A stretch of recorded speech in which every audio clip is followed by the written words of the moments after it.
जुर्म होता है, कत्ल होता है, खून होता है, जो रात के साये में पलता है, दिन के उजाले में चलता है, तब शुरू होती है तहकीकात।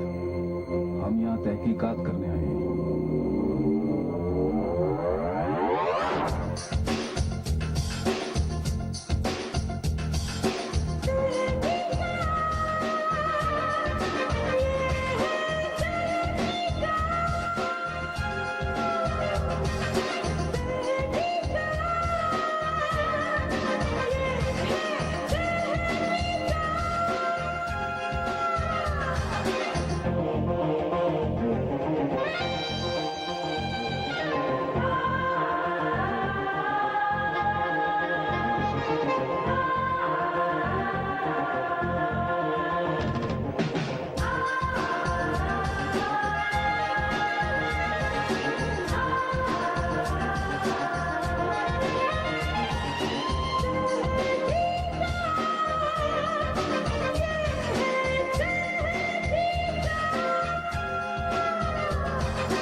आगे नहीं जा सकते आप। तूफान से सड़क पर एक पहाड़ी गिर गई है, रास्ता एकदम बंद है। लेकिन मेरा गोवा पहुंचना बहुत जरूरी है इंस्पेक्टर। आई एम सॉरी, कल तक तो ये नामुमकिन है। हम सभी गाड़ियों को यहीं से वापस भेजें। आगे तो गाड़ी टर्न करने की भी जगह नहीं। फिर हम क्या करें इंस्पेक्टर? ऐसा करिए, थोड़ी दूर पीछे एक रेस्ट हाउस है, रात वहीं काट लीजिए। वो जो इस तरफ आता है, छोटे से रास्ते से जंगल में। हाँ वही। वो तो डरावना सा है। लेकिन आज और भी लोग होंगे वहाँ। फिर वहीं चलते हैं मेम साहब। पीछे तो 100 मील तक कोई होटल ही नहीं है। और ये मोटे मोटे जेवर उतार लीजिए, किसी की बुरी नजर पड़ सकती है, आखिर जंगली इलाका है।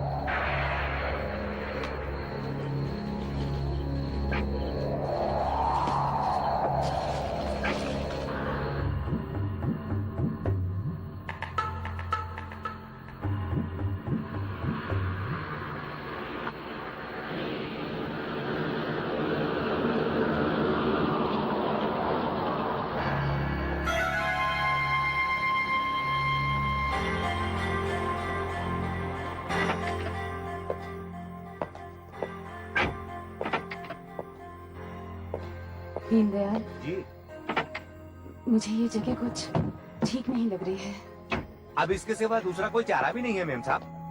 पर आप घबराइए मत, मैं हूं ना आपके साथ। ये बैग साथ में लाती तो अच्छा था, डर ही लगा रहेगा। मैं यहाँ का मैनेजर हूँ, गोम्स। भाई रास्ता बंद हो जाने की वजह से हमें खबर मिल चुकी है, आप बहुत लकी हैं। एक आखिरी कमरा बचा है। और मेरा ड्राइवर? मैं गाड़ी में सो जाऊंगा मेम साहब। वेटर, इनका सामान 4 नंबर में ले चलो। जी अच्छा, लाइए। नहीं, ये मैं ले जाऊंगी। आइए मैडम।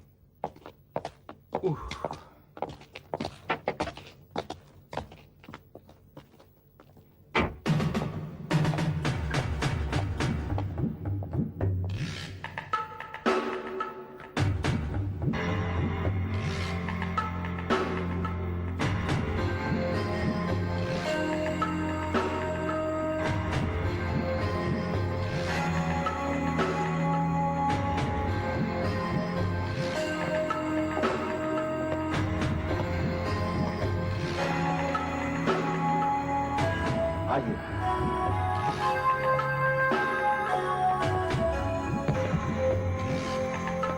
मैडम, रूम सर्विस नहीं है, कुछ खाना हो तो नीचे आ जाइएगा।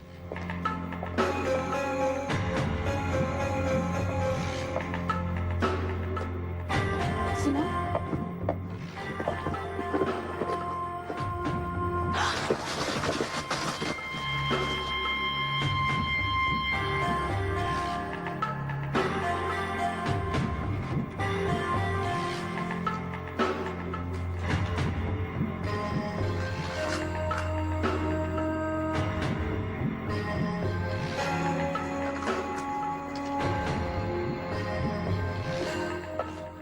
Thank you. Madam, thank you. ये तुम्हारे लिए। शुक्रिया।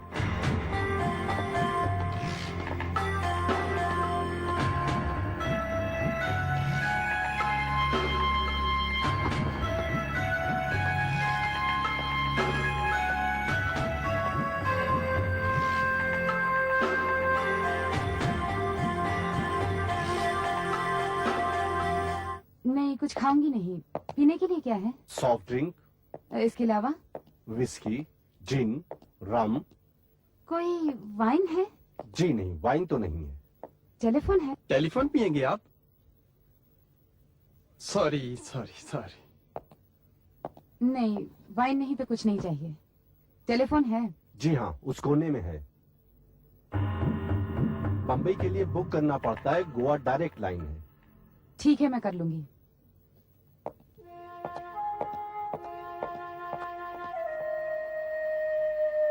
वाइन। जब मैंने सुना कि आप वाइन के अलावा कुछ नहीं पीती तो मैंने कहा गोपी आहा, कोई तो मिला जो हमारे मिजाज का है, जिसे वाइन के अलावा हर ड्रिंक घटिया लगती है, खासकर जबकि वाइन फ्रेंच हो, जैसे कि ये है। ये गोपी है, मेरा दोस्त, मेरा साथी, मेरा राजदान, मौके पर काम आने वाला गोपी। और आप? सैम, सैम डिसिल्वा, दोस्तों का दोस्त और दुश्मनों का दुश्मन और फ्रेंच वाइन का आशिक। सैम, लेकिन ये बात कोई फ्रेंच वाइन पीने वाला ही समझ सकता है कि फ्रेंच वाइन पीने का मजा तभी है जब कोई खूबसूरत साथी हो। सैम, ये गोपी नींबू पानी के आगे बढ़ता ही नहीं। ये कैसे समझ सकता है कि इस वाइन में घुलकर ये तूफानी रात उड़ते उड़ते उड़ जाएगी। सैम, ये लो अपना ग्लास पकड़ो और चलो अपनी टेबल पर। यार चीयर्स तो कर लें। Cheers cheers please.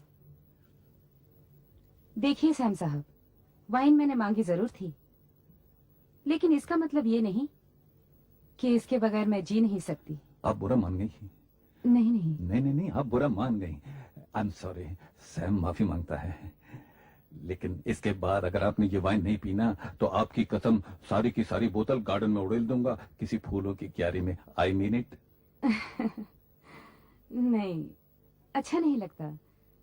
इतनी महंगी वाइन आप अपने लिए लाए और मैं। गलत गलत। अगर इस पर आपका नाम नहीं लिखा होता तो आपसे मुलाकात ही ना होती।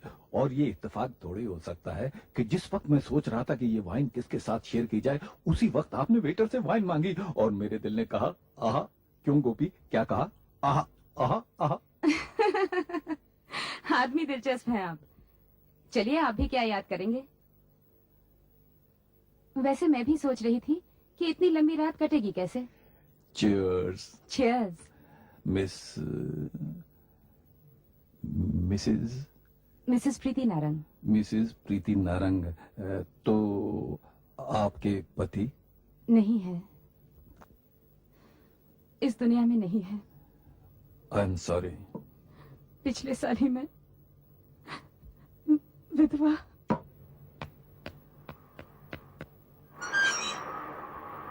क्या सैम, तुम भी हमेशा अपने ही बारे में सोचते हो? किसी दूसरे के दिल को कब ठेस पहुंचती है उसका कुछ नहीं। यार मैंने तो उसका दिल बहलाने की कोशिश की। दिल बहलाने की या दिल दहलाने की? तुम भी यार।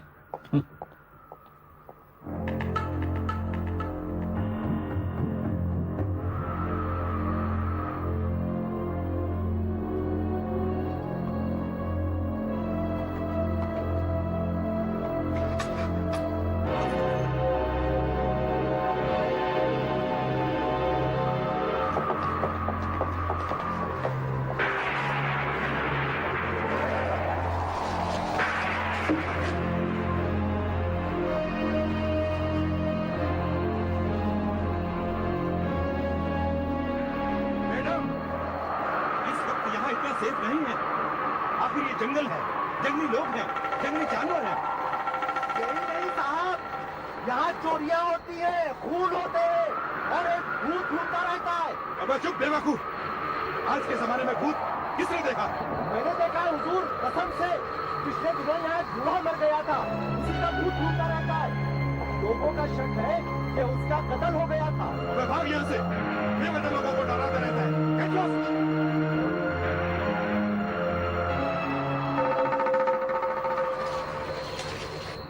जाहिर है कि नींद किसी को नहीं आएगी आज की रात।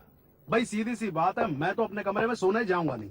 क्या पता कोई भूत वूत मिल जाए। हाँ देखिए, आप भूतों की बातें मत कीजिए, मुझे बहुत डर लगता है। सॉरी। भाई ताश मिल जाए तो हो जाए जुए के 2-4 हाथ। नो नो नो जुआ प्लीज। क्यों ना हम सब अंताक्षरी खेलें? गाना बजाना होगा तो मैं कोने में जाके बैठ जाऊंगी। मैं बताऊं, एक खेल खेलते हैं, कोर्ट कचहरी। कोर्ट कचहरी? भाई वो क्या बला होती है? भाई समझाने जाऊंगा तो बहुत वक्त लगेगा, खेलते खेलते समझ में आ जाएगा। इसमें एक मुजरिम होता है, एक डिफेंस लॉयर, एक सरकारी वकील और एक जज। जज मैं बनूंगा। नहीं तो मुजरिम बनोगे। क्यों? क्योंकि तुम्हारी शक्ल मुजरिमों जैसी है। एक चाकू का निशान तुम्हारे चेहरे पर है और हो सकता है दूसरा जेब में रखा हो चाकू। जाओ, मैं नहीं खेलता, ये मेरा अपमान है। अरे यार हद करते हो, ऐसे बात बात पे नाराज हो जाओगे तो कैसे चलेगा? ये तो खेल है। अच्छा चलो भाई, माफी मांग लेते हैं बस। ठीक है, लेकिन मुजरिम मैं बिल्कुल नहीं बनूंगा। चलो बाबा, मुजरिम मैं। और मैं डिफेंस लॉयर। मिसेस प्रीति नारंग, जज। आपके बगैर तो ये खेल कोई समझ ही नहीं सकता सैम साहब, इसलिए आप सरकारी वकील। ठीक। और मैं? तुम फिलहाल बाहर। हाँ, विटनेस बनकर आओगे बाद में। यंग मैन, तुम्हारा क्या नाम है? मेरा रमेश लाल, और ये मेरी पत्नी है किमी लाल। Yes your honour. क्या इल्जाम है मुझ पर? मुझे यहाँ इस तरह क्यों बुलाया गया है? Good, very good. ये तो खेल समझ भी गई। With your permission your honour. Mrs Lal, क्या आपके पति इस अदालत में मौजूद हैं? जी आप उन्हें पेश कर सकती जी हैं। बिल्कुल, ये रहे। आप हैं इनके पति? जी। योर ऑनर, मैं अर्ज करना चाहता हूं कि ये दोनों झूठ बोल रहे हैं, ये पति पत्नी नहीं हैं। क्या? How dare you? आप मुझे रुकिए भाई, कमाल करते हैं आप, कमाल करते हैं आप। सीरियस क्यों हो रहे हैं? बैठिए ना, ये तो सिर्फ मजाक है, खेल हो रहा भाई। जैसा नहीं, जज साहब आप भी कमाल करती हैं भाई। खाली बैठने से कैसे चलेगा? वो हथौड़ा बजा बजा के कुछ ऑर्डर कहिए ना। ये लीजिए, ये रहा थोड़ा। Order order. अब आपको जो भी कुछ कहना है आप मुझसे कहिए। यस सर, मेरा मतलब है yes madam. Yes your honour. Yes your honour. Right. हाँ जी, तो आप कह रहे थे कि ये दोनों पति पत्नी नहीं हैं? जी। कोई सबूत है आपके पास? जी हाँ, जीता जागता सबूत है, इनके असली पति। मैं? क्यों, क्या प्रॉब्लम है? लड़की पसंद नहीं आई? अरे नहीं यार, इतनी प्यारी बच्ची है, लेकिन मैं उम्र में इसके लिए बड़ा नहीं। बड़ा ही चाहिए। मैनेजर साहब, शपथ दिलाइए। मैं जो कहूंगा सच कहूंगा, सच के सिवा कुछ नहीं कहूंगा। वाह, लगता है जिंदगी में काफी बार शपथ ली है। अरे तुम मेरे दुश्मन हो या हमारे defence lawyer? O yes, I am sorry, मैं तो भूल ही गया था एकदम। हाँ तो मिस्टर सारंग, सारंग, इस अदालत में अगर आपकी पत्नी बैठी है तो उसकी तरफ इशारा कीजिए।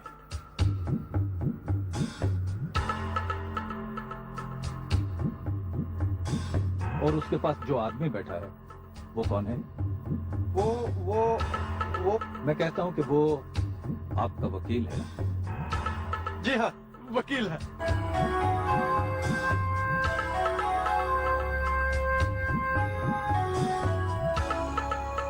मिस्टर सारंग, अभी अभी आपकी पत्नी ने इस लड़के को अपना पति बताया। क्या आप अंदाजा लगा सकते हैं कि क्यों? शायद मैं बूढ़ा हो गया हूँ और ये जवान है। मिस्टर सारंग, एक बार आपका झूठ पकड़ा जा चुका है, दूसरी बार आपको सजा भी हो सकती है, समझ गई? जी। आप अपने पति की पहली पत्नी हैं? जी नहीं, दूसरी। पहली कहाँ गई? बहुत साल पहले इन्होंने उसे घर से निकाल दिया था, क्यों? क्योंकि इन्हें शक था कि उसके पेट में किसी दूसरे का बच्चा है। और ये आप कैसे जानती हैं? उन दिनों मैं उनकी सेक्रेटरी हुआ करती थी, सब राज जानती थी। सेक्रेटरी ही या कुछ और भी? मैं कहता हूँ मैडम, ये बात सबसे पहले आपने सारंग साहब के दिमाग में डाली कि उनकी पत्नी के गर्भ में किसी और का बच्चा है। जब मैंने अफवाह सुनी थी तो उन्हें क्यों ना बताती? नोट कीजिए योर ऑनर, ये अफवाह थी, सच्चाई नहीं। और ये बात आपने उनको बताई ही नहीं, बार बार बताई, क्योंकि आप मिसेस सारंग की जगह लेना चाहती थी। उनकी करोड़ों की दौलत पर आपकी नजर थी। वो आपकी खूबसूरती पर लट्टू थे और अपनी मोटी सी अधेड़ उम्र की पत्नी से उकता चुके थे। आपने दाना सही डाला, पत्ते ठीक फेंके, और मिस्टर सारंग ने अपनी गर्भवती पत्नी को ढेर सारे पैसे दिए और अपने घर से निकाल दिया। ये झूठ है। नहीं, ये सच है, सच है, 100% सच है। हाँ, ये सच है, सच है, सच है, सच है। योर ऑनर, आप देख रही हैं कि मेरे क्लाइंट की तबीयत कुछ खराब है, इसलिए मैं आपसे गुजारिश करूंगा कि कोर्ट कुछ देर के लिए मुलतवी कर दी जाए। Okay, order order. अरे वेरी गुड, वेरी गुड। मैं भूल गई थी, मुझे एक फोन करना है। हाँ हाँ जरूर। Excuse me. शाबाश।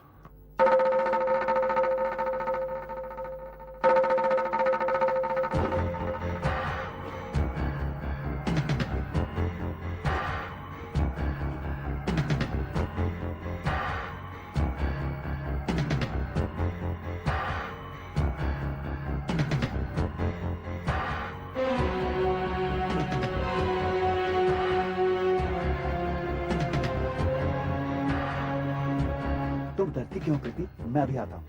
हाँ हाँ, फौरन इसी वक्त आता हूँ। अरे मेरे लिए कोई रास्ता वास्ता बंद नहीं हो सकता। तुम देखना, आते उसे गोली मार दूंगा। I'll kill him.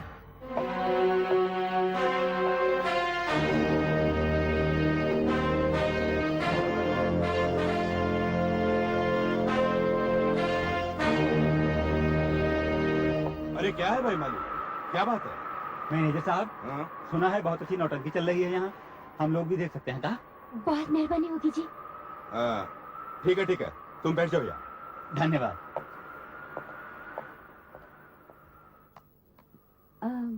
मेरा ख्याल है हम सब थक चुके हैं, अब थोड़ी नींद हो जाए। ये क्या मम्मी, कितना तो मजा आ रहा था। तुमने मुझे मम्मी कहा? सॉरी, आपको बुरा लगा तो आंटी सही, अगर वो भी नहीं तो मिसेस नारंग। खैर छोड़ो। आइए ना प्लीज, आइए ना। क्या कहा? ऐसी बात नहीं है सर। यार सैम, तुम सरकारी वकील क्या बने, तुम ही बोलते चले जा रहे हो। भाई डिफेंस लॉयर का भी तो सोचो। तो तुम सरकारी वकील बन जाओ यार, मैं बैठ के वाइन पीता हूँ। अच्छा, आप वाइन पियेंगे तो मैं विस्की ना पीऊंगा। आप सारंग बन जाओ, मैं बैठता हूँ। ठीक है, मैं ये वकील का कोट उतार देता हूँ और सारंग बन जाता हूँ।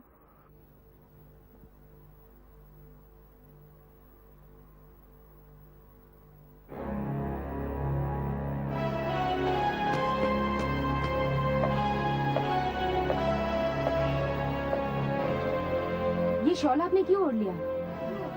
थोड़ी थोड़ी सी लगती है। हाँ तो मिस्टर सारंग, आपकी दूसरी शादी को कितने साल हो गए? 19। और आपकी पहली वाली पत्नी? वो मर चुकी है। अच्छा, ये जानकारी रखते हैं आप? और उनके गर्भ में जो बच्चा था? बच्चा नहीं था, बच्ची थी। अच्छा, ये जानकारी भी रखते हैं आप? अब वो कहाँ है? वो विदेश में ही पड़ी, वहीं उसने अपने एक मनपसंद लड़के से शादी कर ली। ये सारी जानकारी रखते हैं आप, जबकि वो औलाद आपकी नहीं है। बोलिए, खामोश क्यों है? इसलिए कि हाल ही में मुझे पता चला है कि वो औलाद मेरी ही थी। मैंने उसकी माँ पर बेबुनियाद शक किए। मैं अपनी सेक्रेटरी के नशे में पागल था और उसकी हर बात मानने लगा था। और जाने में तो अब बड़े बड़े उखाड़ने से क्या फायदा? भूल मैंने की थी, प्रायश्चित भी मुझे ही करना है। प्रायश्चित? कैसा प्रायश्चित? मैं अपनी जायदाद उसके नाम वसीयत कर देना चाहता हूँ। मैं अपने जीते जी ऐसा हरगिज नहीं होने दूंगी। 20 साल से मुझसे सेवा करवाते रहे, मेरी जवानी नोच नोच कर खा गए, और आज तुम्हें अपनी बेटी याद आ रही है जो शायद तुम्हारी है भी नहीं। मेरी है। अच्छा, जी हाँ, और मैंने ये वसीयत मनाने के लिए अपने वकील से कह भी दिया है। क्या ये सच है वकील साहब? जी हाँ, और मैंने तैयार भी कर ली है, लेकिन ये बात बिल्कुल गुप्त रखी गई है, सिर्फ हम दोनों के बीच में। क्यों? ये नहीं चाहते कि इनकी पत्नी को इसके बारे में पता चले। ऐसा क्यों मिस्टर सारंग? मैंने अपनी बेटी को खत लिखा है, उसमें अपने आंसू भर दिए हैं, बार बार माफी मांगी है और कहा है कि अब मैं ज्यादा देर जिंदा नहीं रहूंगा। बेटी तुम फौरन वापस आ जाओ।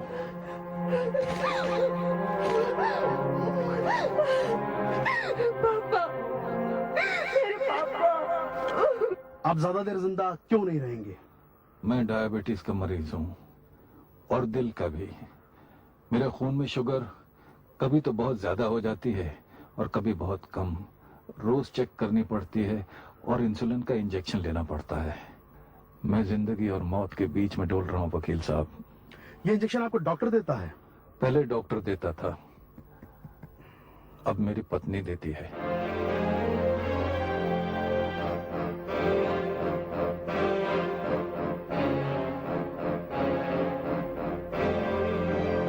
अब तो आपको पता चल गया मिसेस सारंग कि आपके पति ने अपनी सारी दौलत अपनी बेटी के नाम कर दी है। क्या करेंगी आप? मैं उस बुड्ढे का खून कर दूंगी।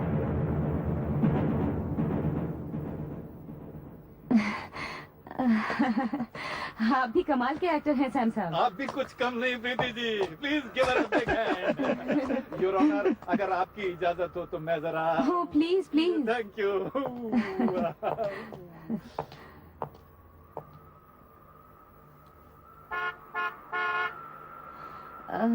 मैं भी जरा 2 मिनट अपने कमरे में होकर आती हूँ। श्योर। जरूर।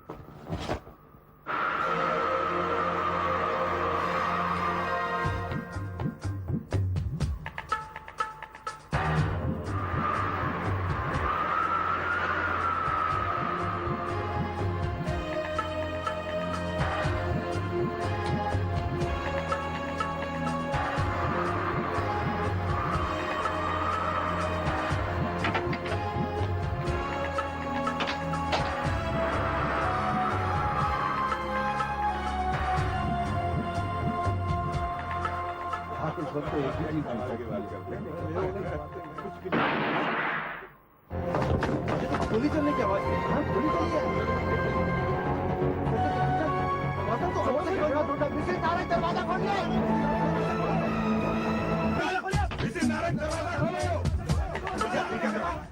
लाश है? हाँ? कोई मर गया लगता है। कोई आगे ना बढ़े। कौन है? कोई किसी चीज को हाथ न लगाए। हाथ में तो मैडम का बैग है और दूसरे हाथ में पिस्तौल। मैडम क्या हुआ मैडम? मैडम सब लोग। हाँ, मैं पुलिस को बुलाता हूँ। अच्छा, मेहरबानी करके मेरी कोई मदद करो। सब लोग बाहर चलिए। ये दरवाजा लॉक रहेगा। पुलिस के आने तक यहाँ कोई नहीं आएगा, कोई नहीं। पंखा करो पंखा। मिसेज नारंग, होश आ गया? क्या हुआ? होना क्या है, चोर मर गया और आप ठीक हैं और इसी खुशी में हम लोग अपना खेल दोबारा शुरू करेंगे। मैंने कोई गलती तो नहीं की? गलती? अपनी जान बचाना गलती है क्या? और वो चोर, उसके एक हाथ में पिस्तौल और दूसरे हाथ में चोरी का बैग। उसकी लाश तो अपने खिलाफ खुद ही एक सबूत है। आप फिक्र मत कीजिए, पुलिस आने वाली है और इतने सारे गवाह हैं आपके साथ। फॉर गॉड सेक प्लीज खेल दोबारा से शुरू करते हैं। हाँ। टाइम पास नहीं हो रहा यू नो। हाँ। ठीक है, तो इन्हें आराम करने देते हैं और जज मैं बन जाता हूँ। जाओ। अच्छा बन जाओ। Thank you. आइए जैसा बैठिए। Order order. Proceed Mr Sam D'Silva. Sir, वकील साहब जी। मिस्टर सारंग क्या जिंदा हैं अब तक? जी नहीं। तो ये कैसे हुआ कि उनकी सारी दौलत जो उनकी बेटी को जाने वाली थी वो उनकी पत्नी को मिल गई? उन्होंने मरने से पहले मुझसे एक और वसीयत बनवाई थी। अपनी मर्जी से? उनके दस्तखत उस पर मौजूद हैं। और पहली वसीयत कहाँ गई? मैं नहीं जानता। अच्छा वकील साहब, आप क्या मिसेस सारंग से शादी करना चाहते हैं? जी नहीं। जी हाँ, और आपने इसकी तैयारी भी कर रखी है। ये झूठ है। कल गोवा में आपकी रजिस्टर्ड मैरिज होने वाली थी। गोवा में? जी हाँ, और आज रात आप उनका इंतजार भी कर रहे थे, लेकिन उनका फोन आ गया कि वो तूफान में फंस गई हैं यहाँ और आपको यहाँ आना चाहिए। अच्छा। और आप आए भी, लेकिन उन्होंने आपको गोली मार दी। सैम साहब जी, माफ कीजिएगा, आप कुछ पागल तो नहीं हो योर गए? ऑनर, थोड़ा सा पागल तो मैं बचपन से हूँ। मैनेजर साहब, पुलिस आ गई। Hello inspector. Hello mister Gomes, किसका मर्डर हुआ है? लाश दिखाओ, लाश। आइए इंस्पेक्टर, मैं आपको लाश दिखाता हूँ। आइए प्लीज।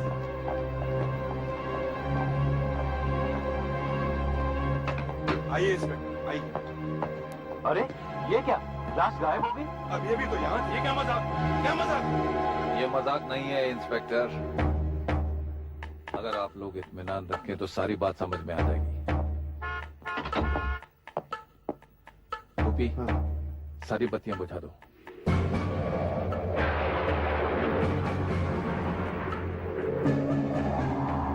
वीटर, प्रीति नारंग बोले तो मुंह बंद कर दो, मुंह बंद कर दो इनका। अंधेरा गुप और मरघट जैसी खामोशी।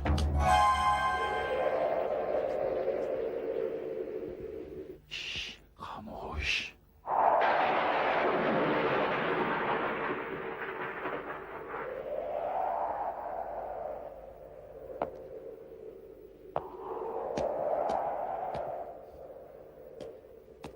प्रीति, प्रीति क्या हुआ?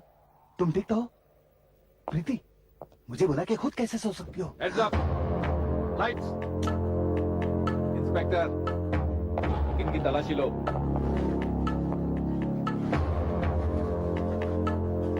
पिस्तौल?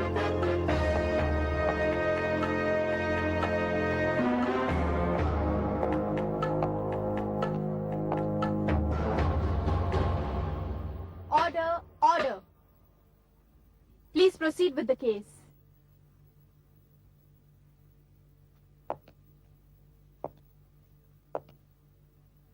सर, आप कौन हैं? तुम होते कौन हो मुझसे पूछने वाले? Who the hell are you? Preeti ji, इन्हें समझा दीजिए कि यहाँ अदालत लगी है, केस चल रहा है। बस बहुत हुआ, बहुत सुन चुके हैं तुम्हारी बकवास, भांड कहीं के। दीनदयाल, जी मैम साहब।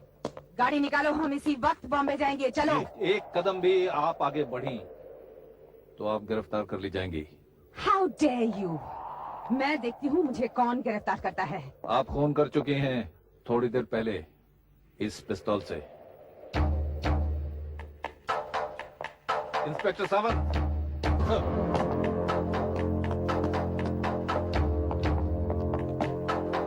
Constable Usman. Yes sir.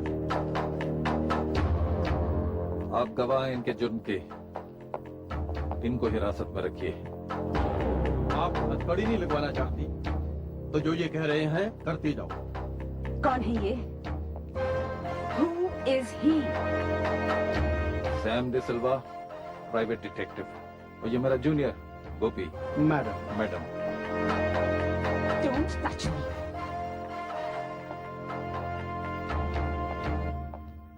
Mister Sam D'Silva, अदालत का वक्त बर्बाद हो रहा है। देखो मिस्टर, तुम मुझे जानते नहीं, मैं एक वकील हूँ। ऐसी गैर कानूनी अदालत और ये गैर कानूनी कार्रवाई मैं तुम्हें अंदर करवा सकता हूँ। मिस्टर महेश्वरी, वकील साहब, कौन से कानून के तहत रात के 2 बजे चोरों की तरह सीढ़ी लगाकर जेब में पिस्तौल लिए पिछली तरफ से बालकनी के रास्ते आप उस कमरे में दाखिल हुए जिसमें मिसेज नारंग का 10 लाख रुपयों से भरा हुआ बैग रखा हुआ था? हाँ? गोपी भाई, इनको कुछ कानून समझाओ। सैम, भूत 2 तरह के होते हैं। अच्छा, ये दूसरी तरह वाले हैं, ओ लातों वाले। देखिए मिस्टर, आप आराम से बैठ जाइए, नहीं तो आपको हथकड़ी लगा के बिठाया जाएगा। Thank you. Mrs Sarang, oh sorry Mrs Narang, पिछले साल 4 दिसंबर की रात को आप इसी रेस्ट हाउस में आई थी? हाँ। अकेली? मेरे पति मेरे साथ थे। क्या करने आई थी आप? हम गोवा जा रहे थे, रास्ता बंद था, आज ही की तरह। आज रात तो रास्ता बंद नहीं था, करवाया था हमने।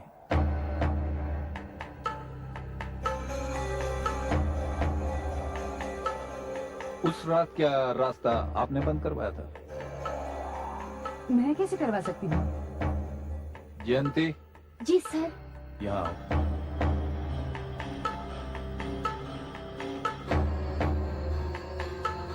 आप इसे पहचानते हैं? जी नहीं। नहीं। तुम इन्हें पहचानती हो? जी सर। कैसे? वो रोड पर एक छोटा सा होटल है, उसमें मैं काम करती हूँ। तो 1 दिसंबर को ये वहाँ पर चाय पीने के लिए रुकी थी। तुम यहाँ किसी लकड़ी काटने वाले को जानते हो क्या? जी हाँ मेम साहब, मेरे दोनों भाई यही काम करते हैं। अच्छा, कुछ पेड़ कटवा कर सड़क बंद करवा सकती हो? और ये तो बहुत गलत काम होगा मेम साहब। सिर्फ 10 मिनट के लिए, वो भी आधी रात को, और कोई गाड़ी नहीं होगी, सिर्फ मेरी। 1000 रुपए मिलेंगे, 500 अभी और 500 काम होने के बाद। लो लो ना। और वो बाकी के 500 रुपए तुम्हें मिले? जी सर, 1000 और मिले। 1000? वो कैसे? वो ऐसे ना कि जब मैं बाकी के 500 रुपए लेने के लिए इनके पास पहुंची ना रात को, तो इनके पति की तबीयत बहुत खराब थी और इनके पास एक डॉक्टर साहब आए हुए थे, एकदम सफेद गाड़ी में। और उन्होंने मुझसे पूछा कि एक रात के लिए एक मरीज की सेवा करोगी, पूरे 1000 रुपए मिलेंगे। मैंने कहा 1000 रुपए मिलेंगे? तो बोले हाँ। तो बोले लेकिन ये मैले कपड़े उतारने पड़ेंगे, और उन्होंने मुझे ये सफेद कपड़े पहनने को दिए। ओह अच्छा अच्छा। कौन थे वो डॉक्टर? ये मैं? और डॉक्टर? मैं डॉक्टर नहीं, मैं तो वकील हूँ। लेकिन उस रात को तो आपने डॉक्टर का सफेद कोट पहना था।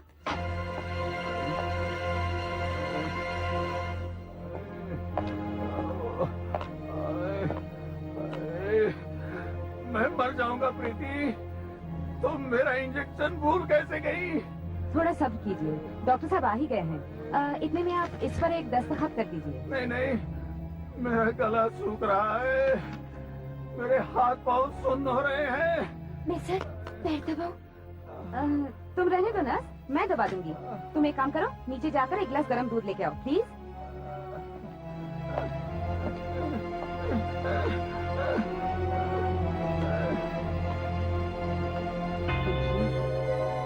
इंजेक्शन चाहिए तो दस्तखत कीजिए। हरगिज नहीं, हरगिज नहीं। Doctor please do something. तुम कुछ करते क्या नहीं? मेरी सांसें। तुम? अरे कमाल है, कैसी कहानी गढ़ी है इस औरत ने। मैं तो नारंग साहब के साथ आया था उनकी गाड़ी में, और उनके साथ ही गोवा चला गया था, हॉस्पिटल तक, जहाँ उनकी मौत हो गई। आप बेशक इनसे पूछ लीजिए। जी हाँ, ये सच कह रहे हैं। आप मेरे ड्राइवर से पूछ सकते हैं। दीनदयाल। आया मेम साहब।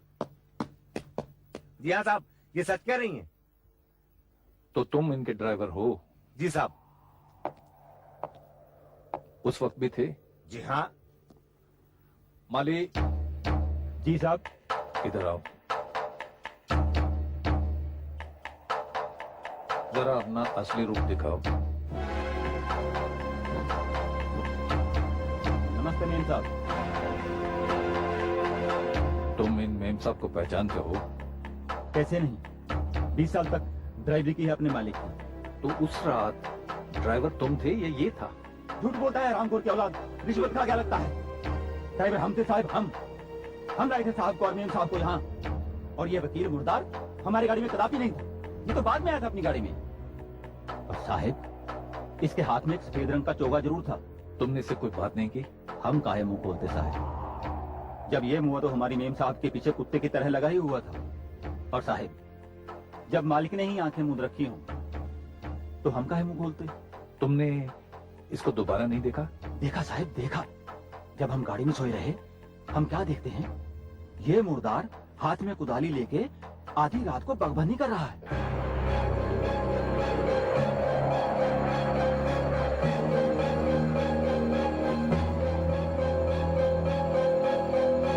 जयंती, तुम पानी लेकर वापस आई? जी, बड़े साहब की सांस उखड़ी हुई थी और ये डॉक्टर साहब मुझे लेकर गाड़ी की तरफ दौड़े। वहां से सांस लेने की मशीन लेकर वापस कमरे में आए। इस ऑक्सीजन मास्क के जरिए आप बिल्कुल ठीक हो जाएंगे मिस्टर नारंग। हाँ, धीरे धीरे सांस लेते रहिए, कीप ब्रीदिंग। ब्यूटीफुल, बहुत अच्छे। नर्स, गाड़ी में मेरा बैग है, प्लीज लेकर आइए। जरा जल्दी करो। Thank you. फिर तो सर क्या बताएं, स्ट्रेचर पर लिटाकर साहब को गाड़ी में ले जाया गया और हम तो यही रह गए। उनकी सांस कैसे चल रही थी? चल भी रही थी कि नहीं, कौन जाने।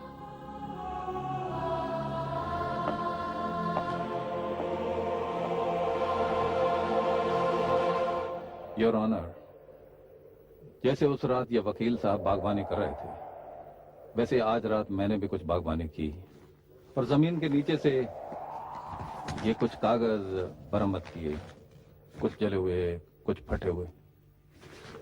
लेकिन ये बाद में। कुछ दिन हुए, एक प्यारी सी लड़की मुझसे मिलने आई मेरे दफ्तर में। मिस्टर सैम डिसिल्वा, मैंने आपका बहुत नाम सुना है। मुझे आपकी मदद चाहिए।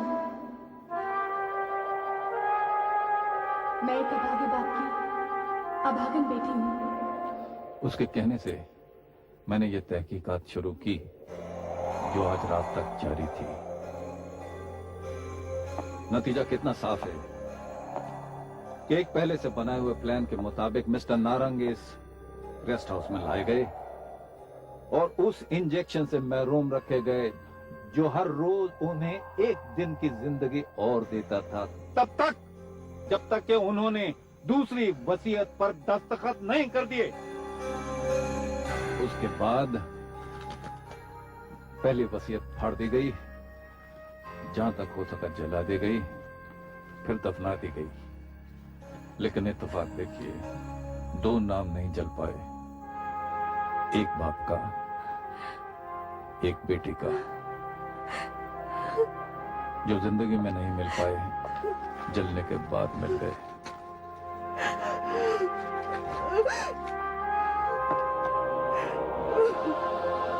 यहां तक तो तुम्हें माफ किया जा सकता है प्रीति नारंग, लेकिन इसके बाद नहीं।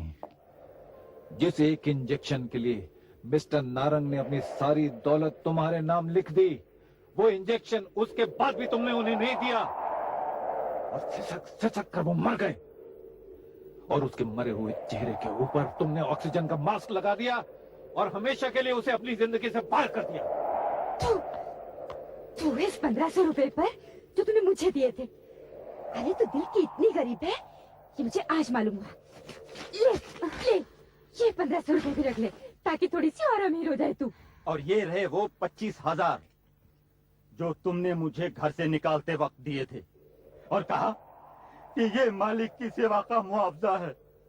अरे लानत है मुझ पर, मैं इतना न समझ सका कि ये तो मेरा मुंह बंद करने के लिए दी गई रिश्वत है।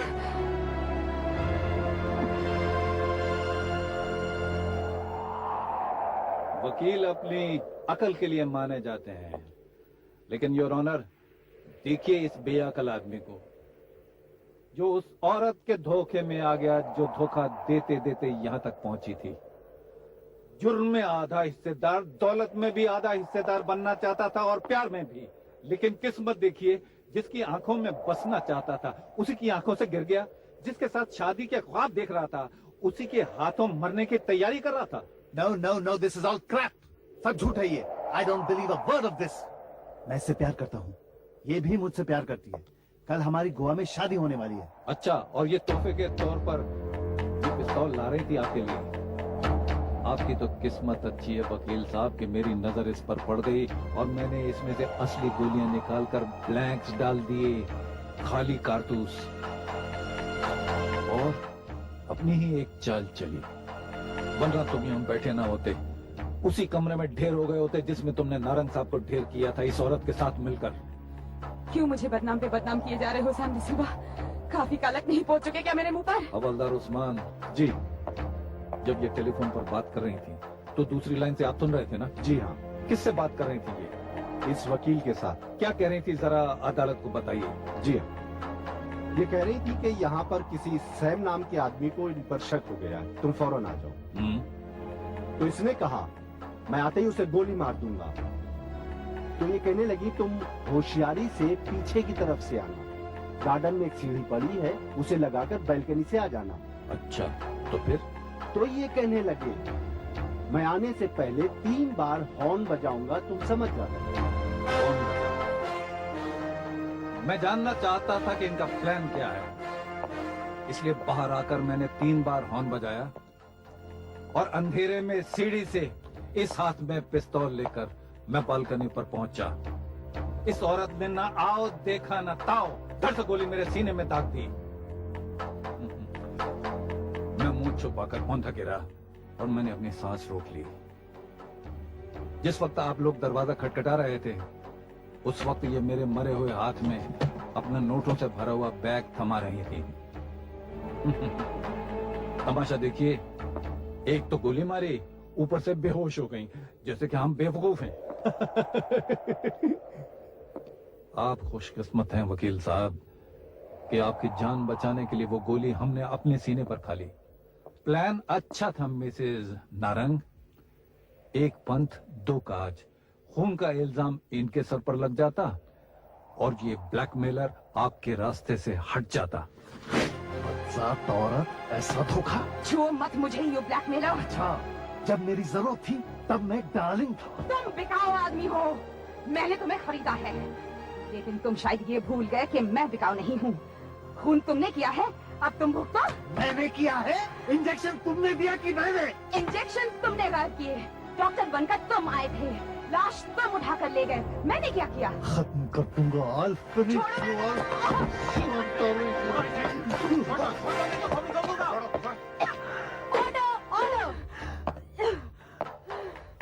घर में थी तब से तुम जिसकी गुनहगार हो प्रीति नारंग, जिसकी तुमने दौलत छीनी, जिसकी माँ की मौत की जिम्मेदार तुम हो, जिसके बेसहारा बीमार बाप को कितनी बेरहमी से तुमने मार डाला, वो उस अभागे बाप की अभागन बेटी मैं आज ये फैसला सुनाती हूँ कि उसकी सौतेली मम्मी को, तुमको और तुम्हारे प्रेमी को मौत की सजा मिलनी चाहिए, मौत की सजा मिलनी चाहिए।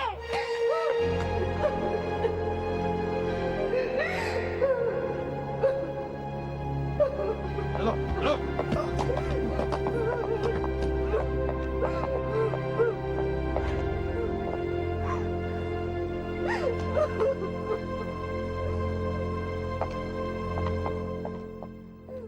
प्रीति जी, आपके साथ फ्रेंच वाइन पीने का मजा रह गया। नहीं सैम डिसिल्वा, फ्रेंच वाइन तो मैं आपके साथ पी कर जाऊंगी। Oh, thank you.